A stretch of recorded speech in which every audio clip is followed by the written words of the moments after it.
We are going on a winter hike today, so I figured now would be the perfect time to talk about how to dress properly for hiking in cooler weather. I think a lot of people stop hiking during the cooler months, which I totally get. Everything is dead, it's cold, it's kind of depressing, but hiking in the wintertime has grown on me over the years. It's so peaceful because there are less people on the trails, and I swear something about winter sunrises and sunsets just hits different. I live in North Carolina, so we have relatively mild winters, but it still gets cold here, especially at higher elevations. It gets very windy, so it is important to have the right gear if you're gonna go spend time outside. I've learned a lot over the years, some things the hard way, like busting my ass on ice more times than I care to admit, and finally buying micro spikes, which changed my life, by the way. So those are the kinds of things I want to share with you today so that you can keep on adventuring all year long if that's something you want to do. I think we're gonna do this as a sunset hike. It takes about 2 hours to get there, and then of course we have to make it up the mountain. The hike is 4 miles round trip with around 1,000 feet of elevation gain, so nothing too crazy, but I did just do leg day at the gym and can barely go down the stairs in my house. So we'll see how it goes. I'm also going to take my Jetboil to make hot chocolate at the top because that sounds amazing, and I don't know why I don't do that more often. It might be kind of windy for that, but we'll see. We're still gonna give it a try. But first we need to get ready because it is going to be chilly. The main things to keep in mind for winter hikes is that you want to stay warm and you want to stay dry. So the base layer, or the layer that goes against your skin, is super important. You want that to be made out of a moisture wicking material like merino wool. No cotton. I love these base layers from Carry Traw. They are made out of merino wool, so they're very soft and they come in lots of fun colors and patterns. Now we add our mid layer. This is meant to keep us warm, so think like a down jacket or a fleece. Today I'm wearing the Patagonia Nano Puff hoodie. I love this thing because it is extremely lightweight but very warm due to its synthetic insulation. I bought it off Mercari for a really great price, so that is something to keep in mind. You can look at websites like Mercari and Poshmark for used outdoor gear for great prices. I mean, this thing was basically in brand new condition. And then we have our outer shell. This is going to protect us from the elements like wind and rain. So this layer really depends on the conditions wherever you are hiking. It is not supposed to rain today, but since this is so lightweight, I'm going to pack it in my pack just in case. I usually always carry a rain jacket in my pack just in case. I would rather have it and not need it than need it and not have it. There are 2 more jackets I want to talk about that I'm not wearing today, but I still think are worth mentioning. First is this REI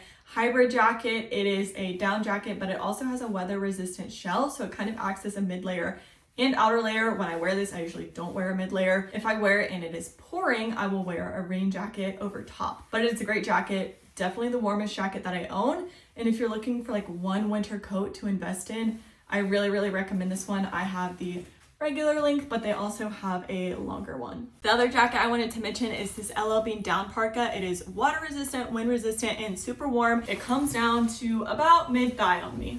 Now, pants. Again, the most important thing is that you want a moisture wicking base layer against your skin. I'm wearing the Merrell Evermore Tight today. I really like these, but they are pretty lightweight, so if it were cooler, I would put a pair of hiking pants over top or wear my Carry Traw base layer pants with hiking pants or leggings over top. And again, you judge your outer shell by the weather conditions. It's not raining today or anything like that, so I think I'm just gonna roll with these tights. But if it were, I would wear these REI Talisphere pants.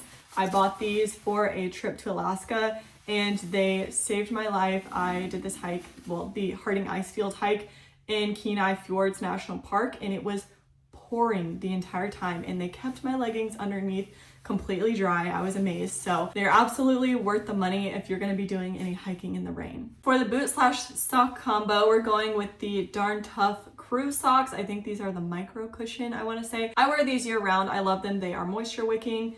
Again, moisture wicking against the skin. And then the Danner Mountain 600 hiking boots. These are my all-time favorite hiking boots. If you follow me on Instagram, you probably know that I don't shut up about these. I have another pair with red laces that I wear a lot too.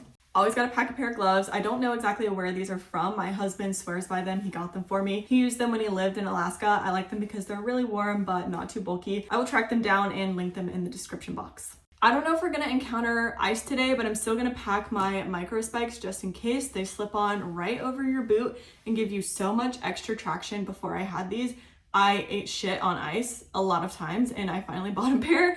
And like I said, they changed my life. So If you don't have a pair of these, you need them. They go in this little tiny bag, so I just keep them in my pack all winter long in case I need them. Where we're hiking today, I feel like it's probably gonna be windy, so we're bringing a neck gaiter. And last but not least, I think, is a beanie. I'm trying to decide which one. This one is from Merrell. It's a lot thicker. And then this one's from REI. This one's good for fall because it's lightweight and like you don't sweat in it, but it still keeps your head warm. So I think I'm gonna go with this one because it is a lot thicker and warmer, and I think it's gonna be pretty windy today. We are ready to go. I've got my boots. I'm not gonna wear them just yet because we have a 2-hour drive ahead of us. Again, I'm wearing the Merrell Evermore tight. I really like these, but they are kind of thin. So I think I'm gonna grab a pair of hiking pants just in case I want something to go over top, but let's go. My pack is all ready to go. This is a 24-liter Osprey pack. I just have to toss in the hot chocolate supplies. All right, now we have everything ready to go. I put my jet boil in my pack, and I also grabbed my Peak design tripod, which is in the side pocket here.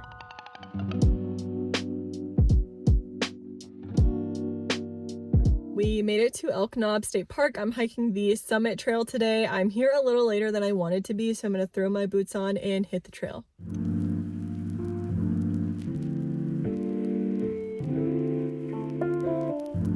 I'm a little out of breath here. The initial ascent on this one is pretty steep, but we lost about 30 degrees on the way from my house to here.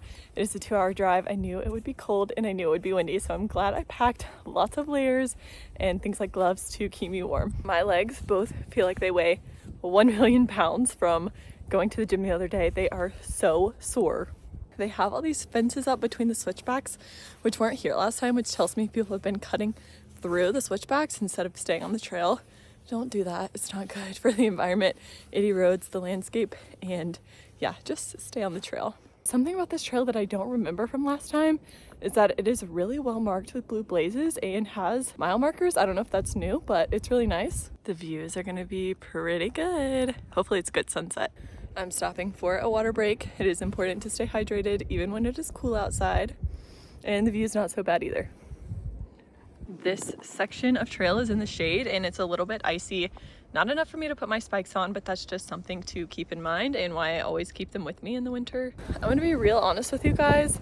I ate a McDouble on the way to this hike and I don't think that was the best idea, but I was starving. I hadn't eaten all day and it was my only option really. We're getting really close to the top of the tree line, which tells me we're almost there.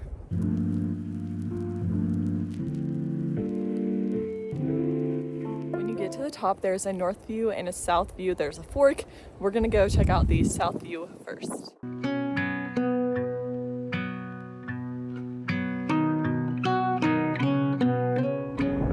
We've got our hot chocolate water going.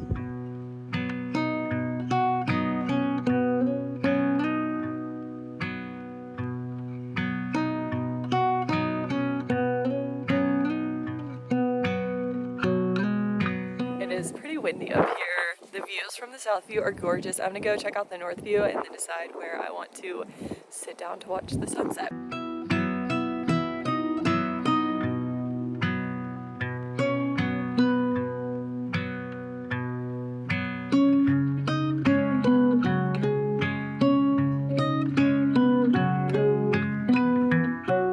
The wind up here is brutal, but it is 5 o'clock and the trail closes at 5:45, so I'm gonna go ahead and head down. The sun is still pretty high in the sky, but that just means the days are getting longer, which I am perfectly happy about.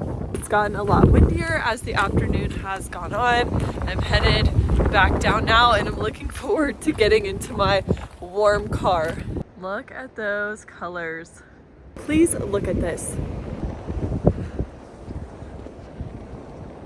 Oh my gosh.